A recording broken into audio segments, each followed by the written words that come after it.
प्रेम से बोले शंकर भगवान की जय। माता गौरव पार्वती गणपति ललन माँ की जय।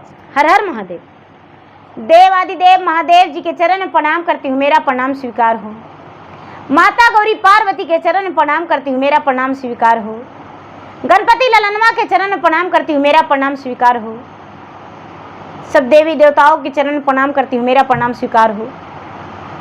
माता और पिताजी के चरण में प्रणाम करती हूँ, मेरा प्रणाम स्वीकार हो। अपने से बड़े को चरण में प्रणाम करती हूँ, मेरा प्रणाम स्वीकार हो। गुरु भाई बहना, मैं एक कथा सुनाने जा रही हूँ। इस कथा को पूरा सुनिए और रहस्य जानिए। आदि नहीं आदि सुनने में शिव का अपमान होती है और पूरा सुनने में ज्ञान होती है, इसलिए कथा को पूरा सुनिए और रहस्य जानिए। हर हर महादेव। एक गुरु भाई बहना, एक बार की बात है, बड़े प्रेम से शंकर भगवान और माता पार्वती दोनों कैलाश पर्वत पे बैठे हुए थे। दोनों आपस में बात कर रहे थे, लेकिन होता है क्या, शंकर भगवान बड़े उदास मन थे, बड़े मूर्छित थे। पार्वती कहते हैं कि स्वामीनाथ, मैं इतना हंस भी हंस के बोले रही हूं, लेकिन आप तो बड़े मुरझाए हुए हैं, क्या बात है, हमें बताइए। शंकर भगवान कहते हैं ऐसा कोई बात नहीं है देवी, आप चुपचाप रहिए और मेरा भोजन का तैयारी करिए। पार्वती कहते हैं महाराज, जब तक आप नहीं बताएंगे, जब तक हम कोई भोजन नहीं बनाएंगे। हम भोजन नहीं बनाने वाले हैं, नहीं आपको भांग पीस के देंगे और नहीं तो आपका सेवा करेंगे। आप उदास क्यों हैं, हमें बता दीजिए। शंकर भगवान सोचते हैं कि नारी जाति हटी होती है, अब तो हमें बताना ही होगा। कहते हैं कि देखिए क्या बतावें, घोर कलयुग आ गया है और कलयुग में किसी को कोई देखने के लिए, सुनने के लिए, मानने के लिए तैयार नहीं है। कहते हैं देखिए महाराज, घुरा फिरा के मत बताइए, हमको जो बात है वो सच सच बताइए, आखिर क्या बात है। शंकर भगवान ने कहते हैं कि हे देवी, एक कहानी के माध्यम से आपको हम बताते हैं।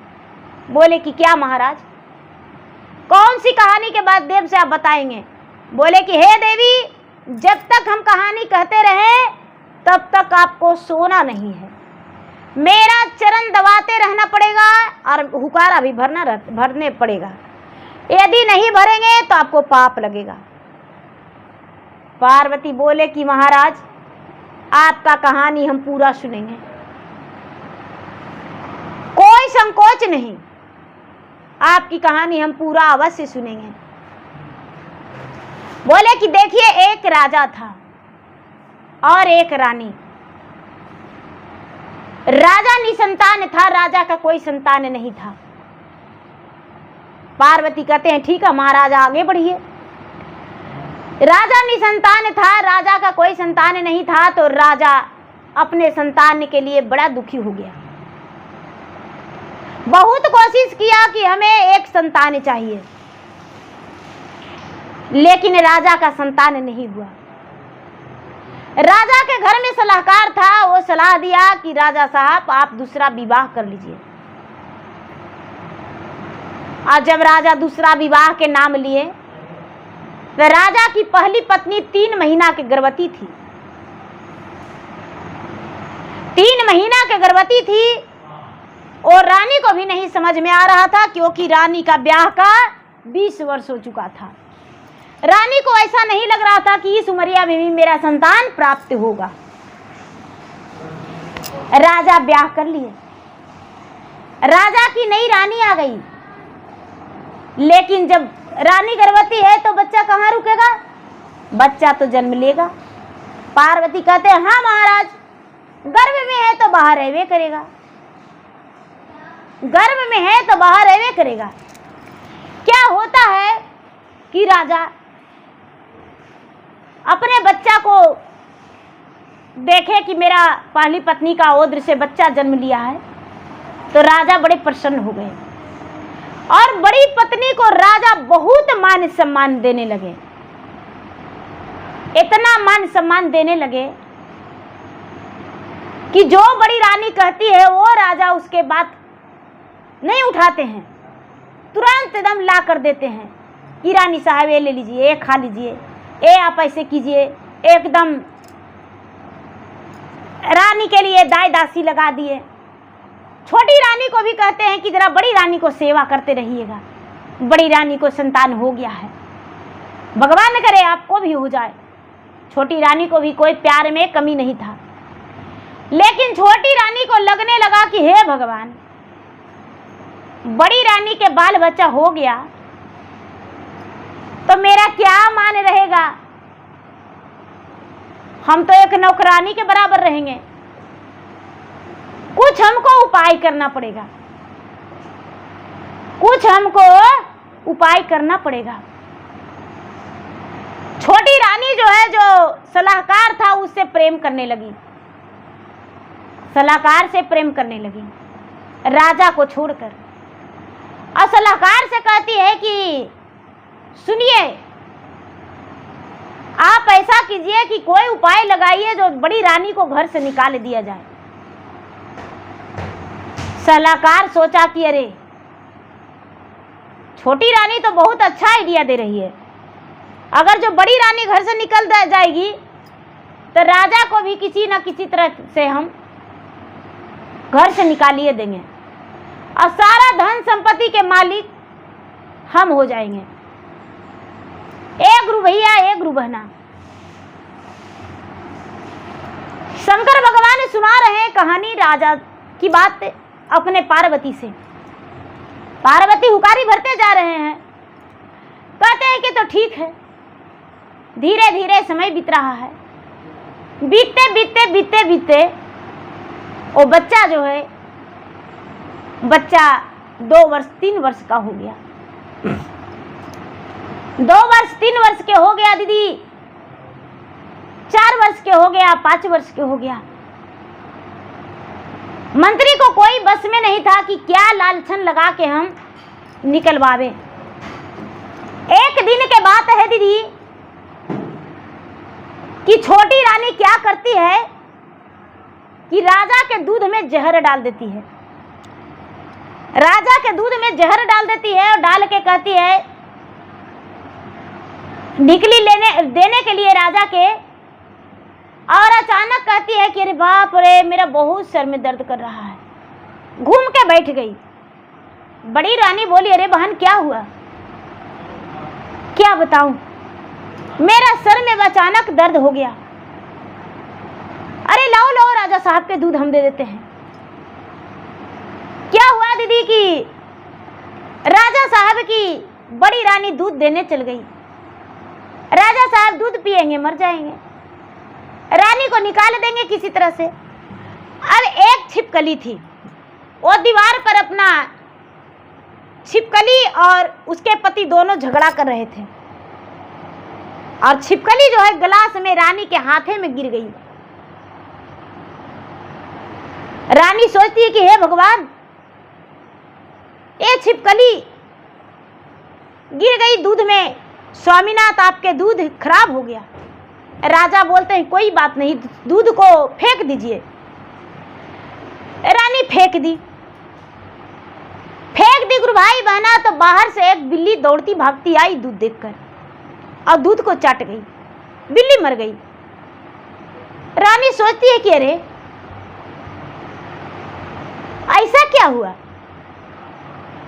जो बिल्ली मर गई। अपना पति से कहती है कि स्वामीनाथ, बिल्ली मर गई। छोटी रानी बोलती है, स्वामीनाथ कुछ देखें, ये दूध में बड़ी रानी जहर डाल दी थी। बिल्ली एक रत्ती भर दूध चाटी, आपका प्राण बचना था। बड़ी रानी आखिर आपके लिए क्यों ऐसा करती है, आपको मारना क्यों चाहती है? हे स्वामीनाथ, हमें डर है, हमें डर है कि ना जाने ये कब मार देगी। राजा साहब इसके पास मत जाइएगा। राजा कहते हैं कि हे रानी, हम कौन सुख आपको नहीं दे पाए जो आप मुझे मारना चाहते हैं। रानी कहती है कि नहीं रे स्वामीनाथ, हम तो आपको अपना जीवन से भी ज्यादा प्यार करते हैं, हम कैसे आपको मार सकते हैं। लेकिन छोटी रानी इतना नखरा दिखा दी कि बड़ी रानी के बात, झूठी बात पर राजा अटल हो गए। छोटी रानी गुनाहगार थी, बड़ी रानी को गुनाहगार ठहरा दी, राजा मान गए। अब बड़ी रानी को तरफ राजा देखने नहीं लगे। धीरे धीरे समय बीतता जा रहा है गुरु भाई बहना। बीतते बीतते बीतते बीतते 4-6 महीना बीत गया, साल भर बीत गया। बड़ी रानी सोचती है कि अब, छोटी रानी सोचती है कि बड़ी रानी का बेटा तो 5 साल का हो गया, फिर राजाभिषेक इसको हो जाएगा, अब इसको निकालना होगा घर से। कैसे निकालें? राजपाट अपना हाथ में कर लेंगे। क्या होता है गुरु भाई बहना, राजा से कहती है कि राजा साहब, आज की बात है कि जो घर में सलाहकार है, बड़ी रानी तो हम बात करते सुने हैं कि राजा साहब को आधी रात में गर्दन काट के और फेंक देना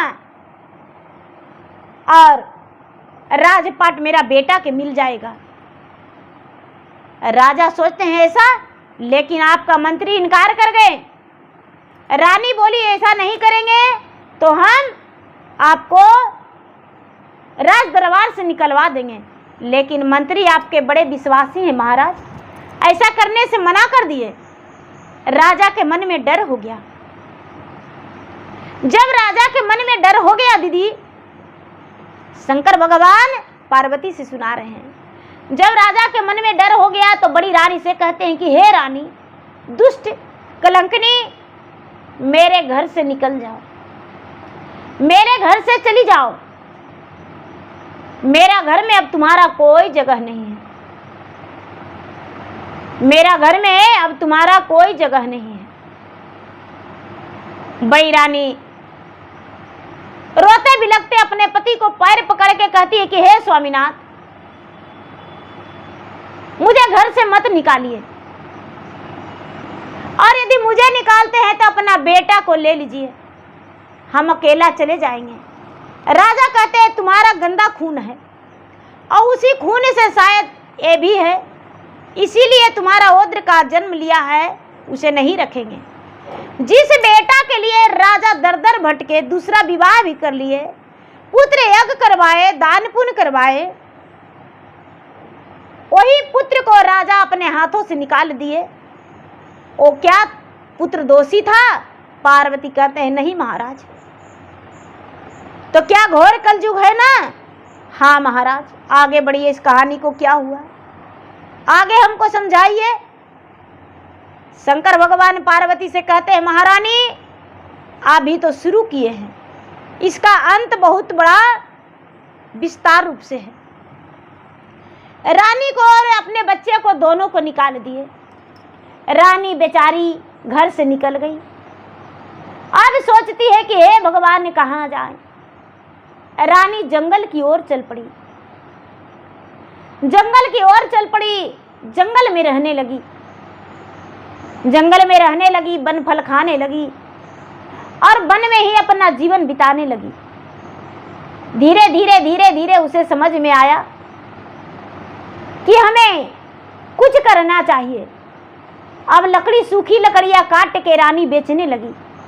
थोड़ा बच्चे को भी गांठ लगा के दे देती और अपने भी सूखी लकड़ियां काट के बेचने लगी, अपना गुजर बसर करने लगी वन में ही।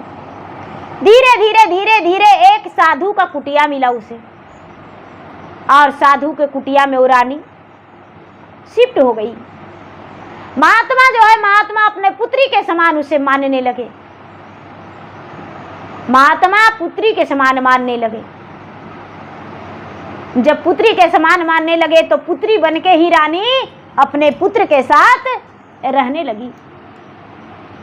अब यहाँ क्या होता है दीदी, वहां की कहानी बाद में बताएंगे।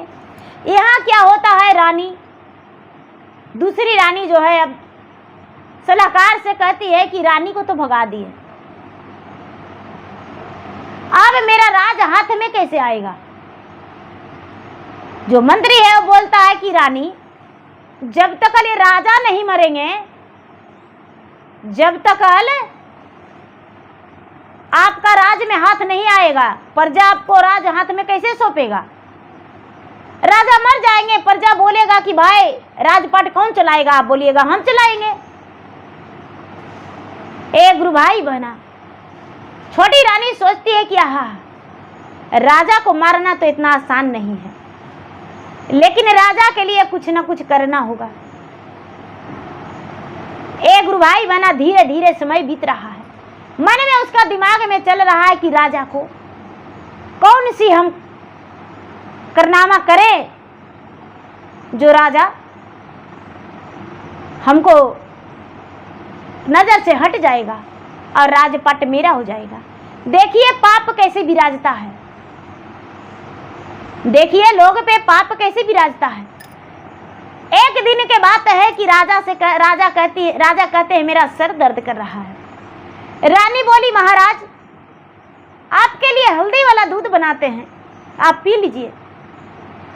रानी दूध को लाई, मंत्री उसमें बड़े प्रेम से थोड़ा पॉइजन डाल दिए और राजा के एक वफादार कुत्ता था जो दरवाजे पर रहता था, राजा के हर निगरानी वो करता था।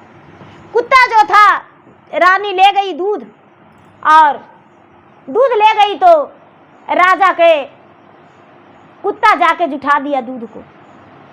जब राजा के कुत्ता जुठा दिया दूध को, कुत्ता पटसवर मर गया।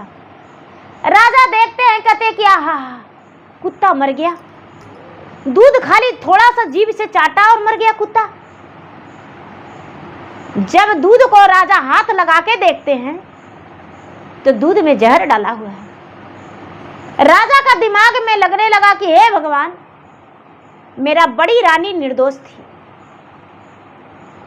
इतना बड़ा पाप किए हैं, इस पाप को सजा हम अपने आप को देंगे। राजा छोटी रानी को कुछ नहीं बोले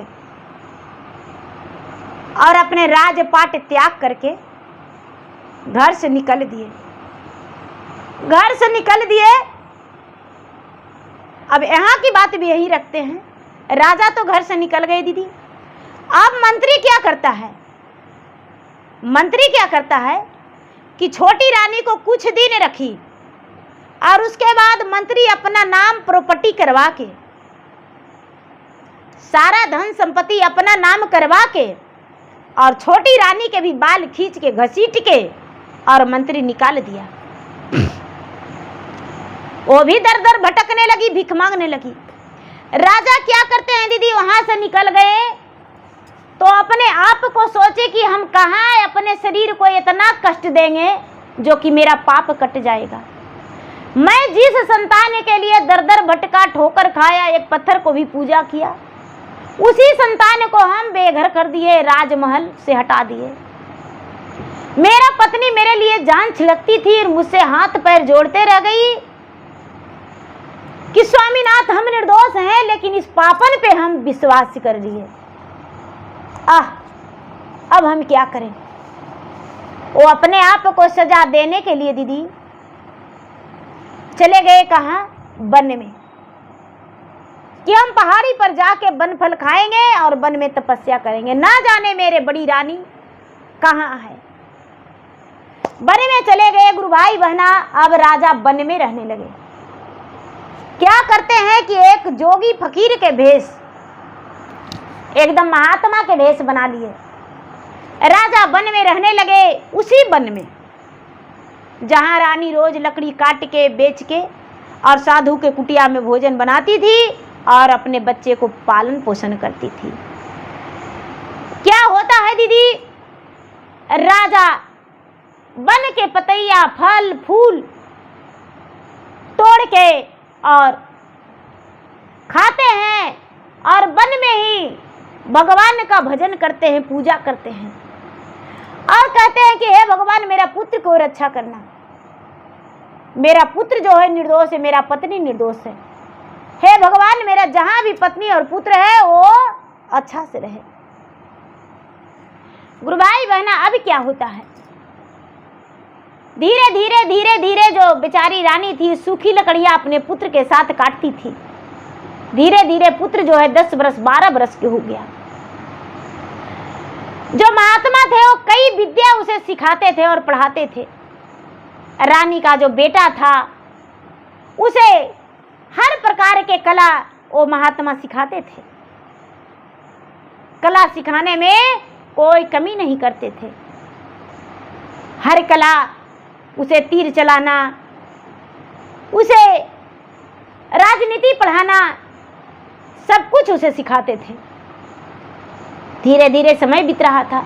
एक दिन रानी सूखी लकड़ियां काटते काटते वन में आगे जब बढ़ी तो देखती है कि उसके पति बड़े बड़े बाल और बड़े बड़े दाढ़ी, मूछे बड़ा बड़ा है और थोड़ी सी वस्त्र में है और बन के जो टिटोहरी फल होता है दीदी, वही टिटोहरी फल तोड़ के और राजा खा रहे थे। रानी देखती है तो पहले तो डर गई कि अरे पता नहीं कौन है, हम लकड़ियां यहाँ नहीं काट सकते हैं। सूखी लकड़ियां इधर आ गए, बहुत दूर आ गए आज काटने के लिए। हे भगवान, मेरा प्राण को रक्षा करिए। जब राजा मुड़कर देखते हैं तो उसका रानी है। राजा दौड़े अपने रानी के पास बात करने के लिए, लेकिन बड़ी रानी दौड़ने लगी, भागने लगी। राजा कहते हैं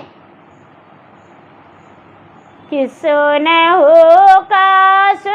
हुए प्यारी, आ प्यारी मोरा रनिया जी। अरे सुनो रानी बचन हमारा जी, हमरो कसुरवाए रानी, आमा फकरी देता जी।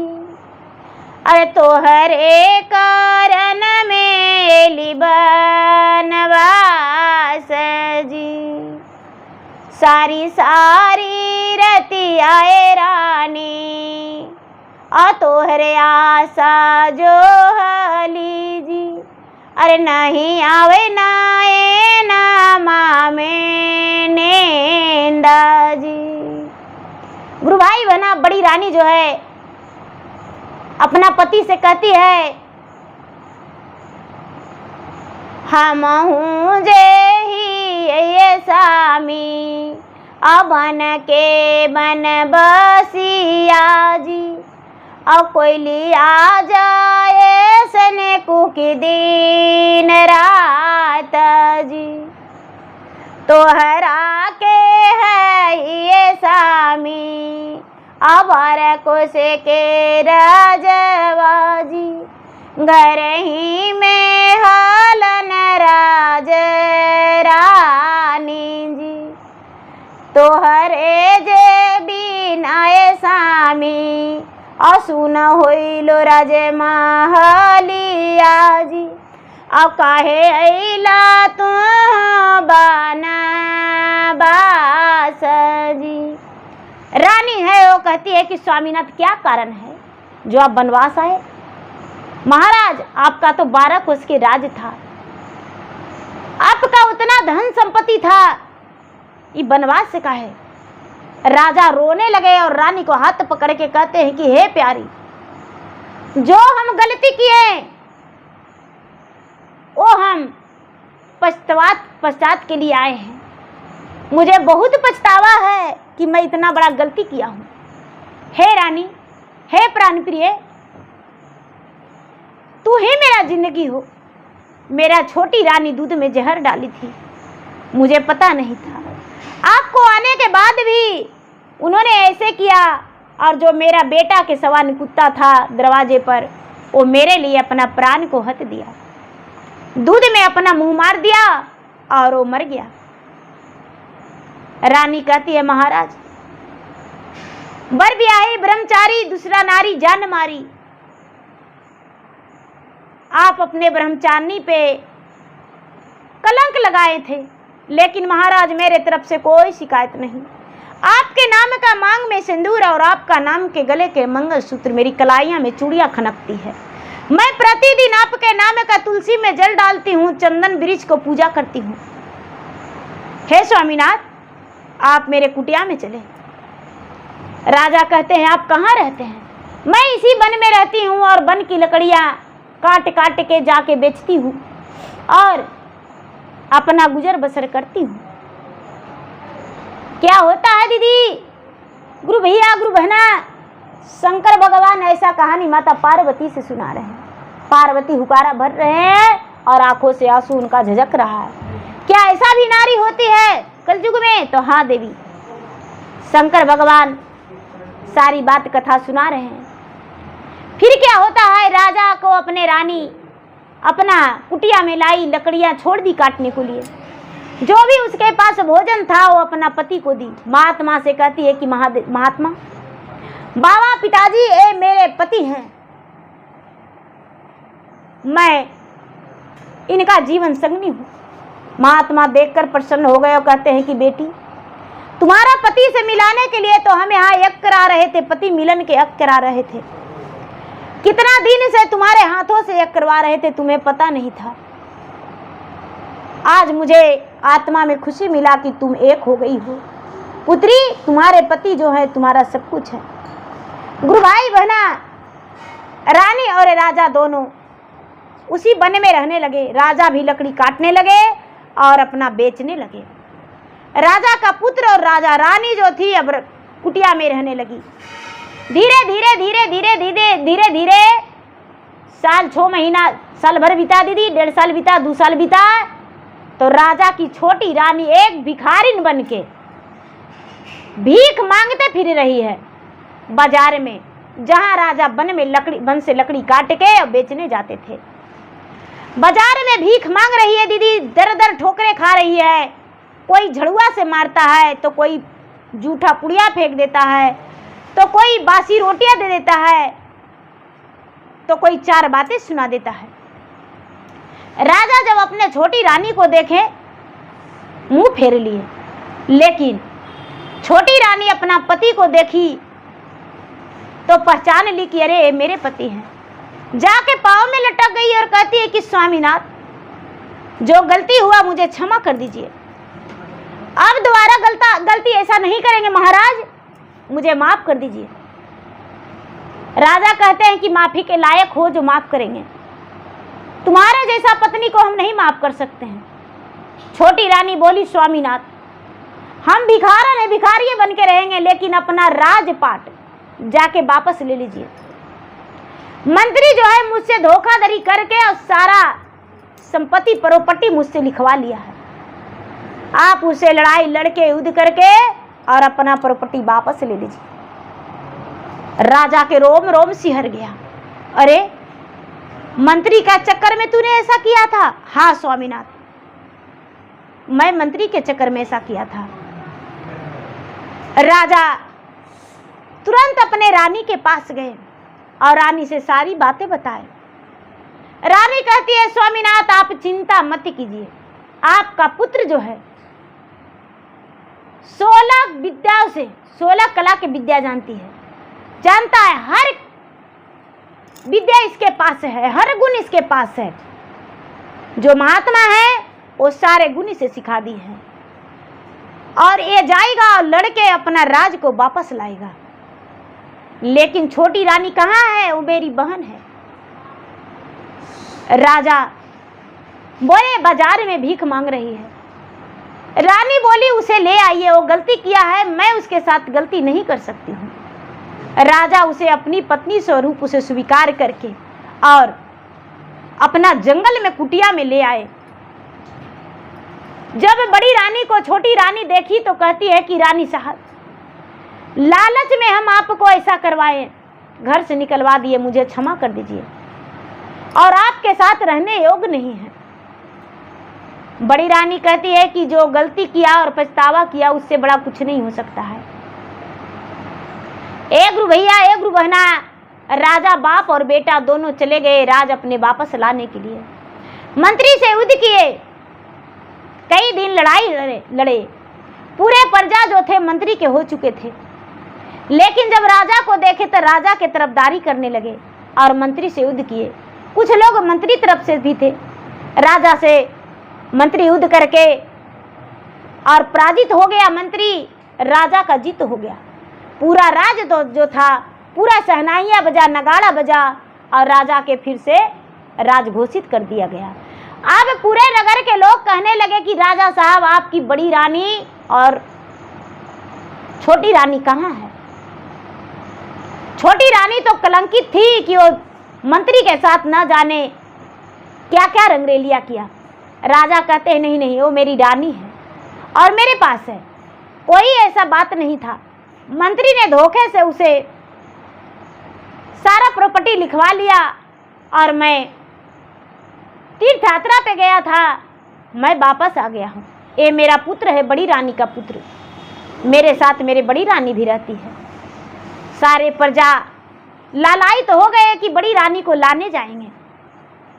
जब राजा चलने लगे तो प्रजा कहते हैं कि राजा साहब ऐसे नहीं, पूरा बाजे गाजे के साथ बड़ी रानी को लाएंगे। पूरा प्रजा बाजे गाजे के साथ गए और डोली कहार से बड़ी रानी को लाए। जो छोटी रानी थी थाल भर फूल लेके पूरा रास्ते में छिटते आई और बड़ी रानी डोली में आई। छोटी रानी नौकरानी बन के आई और बड़ी रानी रानी बन के आई और राजमहल में दोनों रानी प्रवेश की। राजा, रानी और राजा का पुत्र सारे परिवार एक जगह होके और सुखी जीवन बिताए। मंत्री जो था, मंत्री मारा गया। मंत्री को पूरे प्रजा मिलकर फांसी का सजा दे दिए और राजा को राज अभिषेक कर दिए। तो देखिए गुरु भाई बहना, शंकर भगवान जब कहानी सुनाए पार्वती को तो पार्वती की आंखों से आंसू झरझर बह रहा था, जैसे नदी का धारा, जैसे मोतियों का लार। पार्वती कहते महाराज ऐसे ऐसे भी लोग होते हैं। तो हाँ देवी, ऐसे ऐसे भी लोग होते हैं। पार्वती को कहानी सुना के और मुस्कुरा गए शंकर भगवान।